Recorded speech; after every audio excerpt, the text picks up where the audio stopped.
थकवा आला म्हणून थांबायचं नाही, कारण प्रत्येक दिवस हा काहीतरी नवीन सुंदर घडवतच असतो.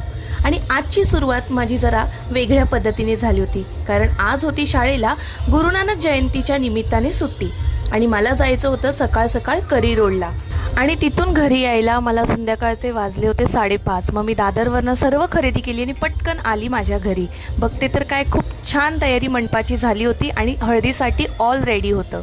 आणि फायनली मी पोचली आहे दादाच्या हळदीला. मस्त आम्ही दादाला एवढी हळद लावली आणि मग त्यानंतर फोटोशूट ऑल, आणि मग डीजेवर जे नाचून धमाल केली आहे आणि पूर्ण वेळ आम्ही खूप धमाल केली. आणि अशा प्रकारे आम्ही खूप धमाल मस्ती केली आणि 10 वाजताच पोलीस हजर झाले.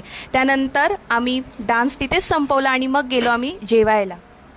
आणि बरोबर 11:30 वाजता आम्ही जेवलो. आणि आजचा व्लॉग मी इथेच संपवते. भेटूया उद्याच्या व्लॉगमध्ये. बाय.